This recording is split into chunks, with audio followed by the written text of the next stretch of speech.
Welcome to 100 day challenge. Ego का काम है हमको प्रोटेक्ट करना, हमारी आइडेंटिटी को प्रोटेक्ट करना, no matter what. So ego तो अपना काम करेगा चाहे कुछ भी हो जाए। अब जब हम ईगो के विपरीत डिसीजन लेते हैं और अपने आइडेंटिटी को थ्रेटन होने देते हैं तो ईगो जागता है और उसके 7 डेमन्स हमारे पास आ जाते हैं। जो 7 डेमन्स है attachment to things, to people, to situations, to circumstances, to results, so many things. बहुत सारी चीज़ें अटैचमेंट में आती हैं एंड वो अटैचमेंट की वजह से हम लोग अपनी लाइफ में आगे नहीं बढ़ पाते हैं। बट अगर हम अटैचमेंट को अपना दोस्त बना लें तो life will be very beautiful, because the feeling of being attached to something, to somebody is so beautiful. उस फीलिंग को हम टॉक्सिक ना बनाएं। देखो कोई भी चीज़ है ना, जब ये एक्सेस होती है ना तो वो टॉक्सिक होती है। So attachment is very beautiful when it is love. जब हम प्यार से किसी चीज़ को के साथ अटैच होते हैं तो वो फीलिंग ही ब्यूटिफुल है, इट्स अमेजिंग। एंड अगर अटैचमेंट नहीं हो, मोह नहीं हो इस दुनिया में, तो इंसान हो ही नहीं सकता है ना। द बीइंग ह्यूमन का फाउंडेशन ही अटैचमेंट है। Attachment to mother earth. हमारे पैर अर्थ पे रखे हुए हैं और जब तक हमारे पैर अर्थ पे हैं, हम चल रहे हैं, तब तक अटैच तो रहेंगे ही। वो डिटैच हो जाएंगे तो मर जाएंगे। We can't detach, we have to be attached and attachment is the basic foundation of human life. But ये सब जो इतने सारे लोग इतनी सारी चीज़ें सिखा रहे हैं हमको अटैचमेंट के बारे में कि detach detach detach is so dangerous. Because अगर हम जिनसे दिल से जुड़े हो, जिन माँ बाप ने हमको पैदा किया है, जो बच्चों को हम पैदा कर रहे हैं, जो लाइफ पार्टनर हमने खुद चूज़ किया है या हमारे पेरेंट्स ने चूज़ किया है पर हमने कॉन्शियसनेस में उससे शादी की है, उससे अगर हम अटैच नहीं होंगे तो किससे अटैच होंगे? ह्यूमन लाइफ का पर्पस ही क्या है? अगर हम अपने खुद के फैमिली को प्यार नहीं कर सके तो there is no point of this life. So therefore attachment is very very important. We will do, there is so much actually life में, इतनी चीज़ें हैं करने को, इतनी चीज़ें हैं करने को कि पूछो मत। एंड अटैचमेंट जैसी ब्यूटीफुल फीलिंग इस दुनिया में कुछ भी नहीं है, nothing. Now we come to lust. What is lust? Lust sex और सेक्सुअल फीलिंग को लस्ट कहा गया है। Again lust when your sexual needs are not satisfied।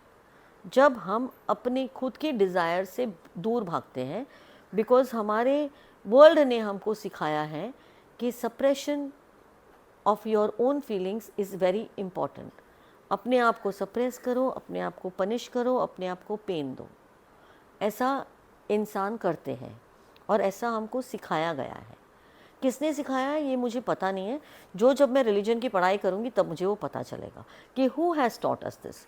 Because I can not believe कि कोई भी रिलीजन हमको फियर बेस्ड लाइफ और सप्रेशन सिखा सकता है। ऐसा मैं बिलीव कर ही नहीं सकती हूँ। I totally believe that love is the foundation of human life. So when you are suppressed is when you want it. Natural है, बॉडी है, बॉडी के नीड्स है, बॉडी के फीलिंग्स है। एंड इंटीमेसी से इम्पॉर्टेंट कोई भी इंसान के लिए कुछ भी नहीं हो सकता है।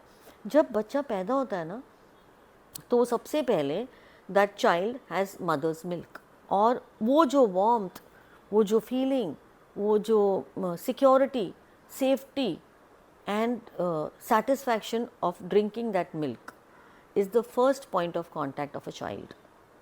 और वो मेमोरी वो बच्चे के साथ हमेशा रहती है, जब तक कि वो बड़ा नहीं हो जाता है और जब तक उसको लोग कंफ्यूज नहीं कर देते, तब तक वो वैसा ही रहता है। एंड उस इनोसेंस में वो बड़ा होता है, और जब वो डिस्कनेक्ट होने लगता है धीरे धीरे धीरे धीरे, जैसे जैसे बड़ा होता है वैसे वैसे वो अपने आप से दूर जाते जाता है।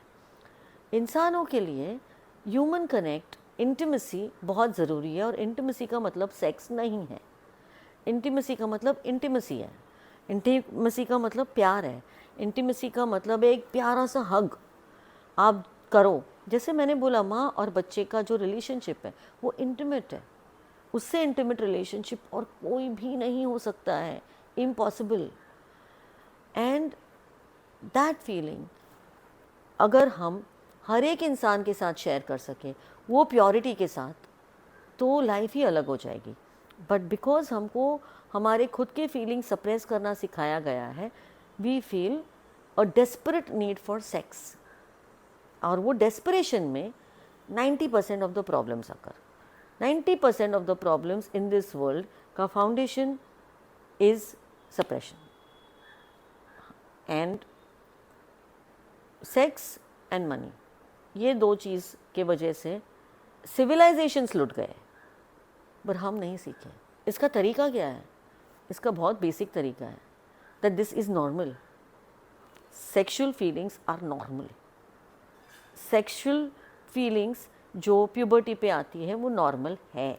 अब इस नॉर्मल का क्या किया जाए? इसलिए पहले ज़माने में चाइल्ड मैरिजेस हुआ करते थे, बिकॉज़ ये नॉर्मल था। तो उन्होंने सोचा कि चाइल्ड मैरिजेस कर लो, तो फिर कंफ्यूजन हो गया, फिर उसके साथ एसोसिएटेड बहुत सारे प्रॉब्लम्स आने लग गए, तो चाइल्ड मैरिज को बैन कर दिया गया। लेकिन चाइल्ड मैरिजेस के साथ किसी ने ये नहीं सिखाया बच्चों को कि sex is very very beautiful, sex is love, sex is important, और ये जो फीलिंग्स तुम्हारे अंदर आ रही है वो बहुत नॉर्मल है। लेकिन अगर आप इसको बच्चों को आप सिखाएं कि वो नॉर्मल है, और but you should have sex with somebody who you feel good with, who you feel safe with, who is a choice, आपको चूज़ करना है। This is the first choice that any human being makes in their own life, to allow somebody to enter your own zone, your own body. ये first point of contact है, और वही first point of contact को हमने इस तरह butcher कर दिया है कि हम उसको या तो उसको रिफ्रेन कर लेते हैं पूरी तरह, उसको पाप समझते हैं, या तो उसको रिबेल करते हैं, and we ill treat our body in both cases. But the minute it's a conscious choice that the child is making without any suppression or repression, तो वो इंटेलिजेंट है और उसको इतनी अकल है कि वो अपनी बॉडी को कैसे ट्रीट करना चाहता है या चाहती है. That is a choice they can make, and that is a choice one has to be given.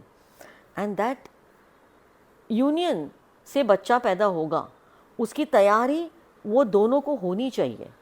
ये एजुकेशन देना है हमको बच्चों को, ना कि गलत है, ना कि टैबू है, ना कि गंदा है. द प्रॉब्लम इज़ हमने इसको इतना ज़्यादा डिस्गस्टिंग बना दिया है, जो सोर्स ऑफ क्रिएशन है उसको हमने डिस्गस्टिंग बना दिया है. तो obviously the foundation of human life ही गलत है. ये जो टॉपिक है ना, ये मेरे दिल के बहुत करीब है, और मुझे बहुत ज़्यादा गुस्सा आता है जब भी मैं इसके बारे में बात करती हूँ, क्योंकि मुझे समझ ही नहीं आता है कि न्यूडिटी और सेक्स को हमने इतनी बुरी तरह बुच्चर क्यों किया हुआ है. मतलब इमेजिन, हमको बचपन से लेके बड़े होने तक अपनी खुद की बॉडी को देखने में शर्म आती है, ऐसा बोला गया है. तो shame and disgust is literally butchered into my freaking system since the time I am born, and that is making me very very angry. So lust इसलिए होता है, फीलिंग है ना वो, तो वो फीलिंग है. फीलिंग को हम सप्रेस ही कर सकते हैं या एक्सप्रेस कर सकते हैं. बिकॉज एक्सप्रेस करना गंदी बात है या अलाउड नहीं है, इसलिए हम उसको सप्रेस करते हैं, बिकॉज दोनों में से एक ही अलाउड है.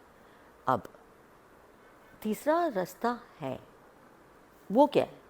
हम उसको रेगुलेट कर सकते हैं, बिकॉज वो हमारी पर्सनल चॉइस है, और वो हम पर्सनल चॉइस ले सकते हैं with complete responsibility and accountability. कोई प्रॉब्लम नहीं है. हमारी बॉडी है, हमारी मर्ज़ी है, और हम उसको उसका डिसीजन ले सकते हैं और हमको लेना चाहिए, बिकॉज चाहे कुछ भी हो जाए, repression is a taboo, repression is not allowed. कभी भी अपने आप को रिप्रेस या सप्रेस मत करो, बिकॉज उसी से सारी बीमारी पनपती है और बीमारियों का जड़ भी वही है, suppression. Suppression is the reason why we want to desperately detach from our loved ones. Suppression is the reason why we feel lust and we don't allow ourselves to be. Suppression is the reason हम greedy feel करते हैं। हम greedy क्यों feel करते हैं? भाई खाना है, अगर हम रोज़ खाना खाएंगे टाइम पे, जो अच्छा लगता है वो खाएंगे, तो हम कभी भी ग्रीडीली ऐसा नहीं खाएंगे खाना कि भाई इसके बाद कभी मिलने नहीं वाला है। It is not possible. We will never be greedy if we are already satisfied.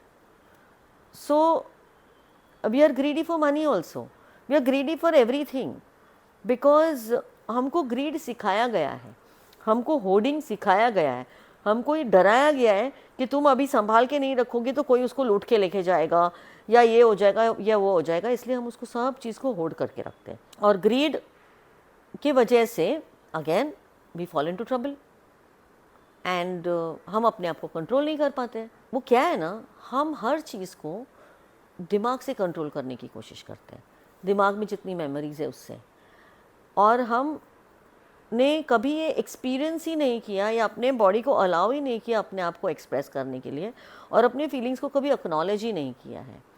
So I think again we come back to acknowledge and accept ourselves for where we are and how we are and what we are doing. The most powerful force in the universe, anger. Anger के बारे में हमारे already 2-3 episodes हो चुके हैं, so I don't think I need to discuss anger any more with anybody. Envy, jealousy, दूसरे के पास है मेरे पास नहीं है, पीयर प्रेशर, ये भी हम 2-3 एपिसोड्स में डिस्कस कर चुके हैं, so we do not need to discuss this again. Pride, pride is synonymous with ego. I am proud of my self. क्या ये कहना गलत है? नहीं, बट हमने इसको गलत बना दिया है, and that is the problem. We have to be proud of who we are, we have to do things which make us proud of our selves every single minute. हर मिनट पे हमको अपने आप को प्राउड फील कराना बहुत ज़्यादा important है, क्योंकि अगर मैं ही मेरे लिए प्राइड फील नहीं करूँगी तो कौन करेगा? Who will be proud of me? Nobody. So I have to be proud of my self. And pride is not wrong. Pride is on the contrary something that you feel. आपको पता है जब हम दूसरे को नीचे दिखाते हैं ना, is when it is wrong. But अपने को ऊपर उठाना wrong नहीं है, दूसरे को नीचे दिखाना wrong है। And because हम अपने आप पे काम नहीं करते enough, इसलिए हमारा आधा टाइम तो दूसरों को जज करने में और दूसरों को नीचे दिखाने में चला जाता है। जब हम ऐसा करते हैं तो you are undermining somebody else's ego, तो ऑब्वियसली ईगो को अटैक करेगा, and that's how the fight begins, because this ego wants to protect his or her own identity, this ego wants to protect his or her own identity, और ये protection के चक्कर में हम लड़ते रहते हैं एक दूसरे के साथ। इससे अच्छा अगर हम सेम हो जाए और एक दूसरे को अंडरस्टैंड करें और एक दूसरे को प्रोटेक्ट करें और एक दूसरे को प्यार करें और एक दूसरे को प्रोत्साहित करें, so the journey is upwards. Otherwise pum and dead. That's the point.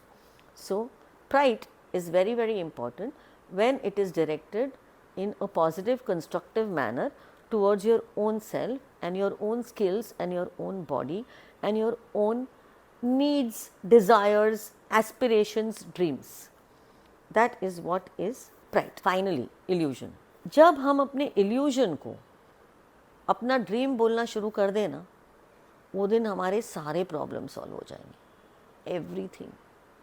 हर एक इंसान अपने खुद के इल्यूजनरी वर्ल्ड में रहता है। इल्यूजन का मतलब क्या है? I am going to own a Ferrari in the next 10 years example. Illusion का मतलब क्या है? I am going to have a 10,000 crore empire. जब मैं ऐसी बातें करती हूँ तो दूसरे बोलते हैं पागल है, कुछ करने नहीं वाली है, बकवास कर रही है। So anybody when you talk about big things which you are currently not in the capacity of earning or making, तो दूसरे लोग तुमको ऑटोमेटिकली अटैक करते हैं उस मोमेंट पे, और आपका रिजॉल्व नीचे चला जाता है. You lose confidence in your self, you lose faith in your self, and that is where is the crux of the problem. Because हर एक इंसान को वैलिडेशन की ज़रूरत है, हर एक इंसान को कॉन्फिडेंस बिल्डिंग की ज़रूरत है, हर एक इंसान को एक कंपेलिंग नीड की ज़रूरत है to lead a beautiful life. एक मोटिवेशन की ज़रूरत है कि मैं कल सुबह उठ के क्या करूं जिससे मैं खुश हूं, जिससे मैं अपने आप के लिए और अपने फैमिली के लिए चीज़ें कर पाऊं. वो क्या चीज़ है? लेकिन सब लोग उसको इल्यूजन बोलते हैं, इसलिए मैं भी फोर्स हो जाती हूँ इल्यूजन बोलने के लिए, और मुझे भी लगता है कि मैं बकवास कर रही हूँ. आई don't think I am capable of doing it. तो जैसे ही आपको कोई भी ऐसा इल्यूजन आता है जो आपको खुद को लगता है कि आप पूरा नहीं कर सकते हो, आप उसको इंस्टेंटली स्विच करो. What if I make this my dream? Am I capable of achieving this? A big question mark. इसका आंसर अगर एक ग्लीविंग हाँ हो जाए तो your life is sorted, and that is called being insane. Insanity is the sanity to live in a insane world. To live with sanity in a insane world का मतलब है to acknowledge your own dreams, desires, aspirations and needs and follow them to the best of your ability. That is what is insanity. And do not allow anybody else to tell you anything otherwise. Do not allow anybody else to tell you anything otherwise. Have faith, belief, trust in yourself, because you are important. Your confidence is important. Your worth is important. Your belief in yourself is important. इससे important दुनिया में और कुछ भी नहीं है. कोई भी इंसान रिच पुअर कुछ नहीं होता. फेम, पैसा, पावर सबको चाहिए, but they are byproducts. They are byproducts of your own belief in your own self. You have to move on. हर मिनट पे, हर लम्हे पे एक्शन लेना इम्पॉर्टेंट है. Constructive action towards your self development. उसके बिना life is a waste. Every moment जो आप वेस्ट कर रहे हो in thinking and saving and hoarding for the future is a crime on your own self. Because never forget there is only one life, one opportunity to be this person, this human. This Sapna Jain Chaturvedi wants to be fulfilling all her dreams and desires in this one lifetime, और जो मैं करके रहूँगी. Otherwise मुझे मेरी life जीने में कोई इंटरेस्ट नहीं है, because it's so boring without that. Bye bye.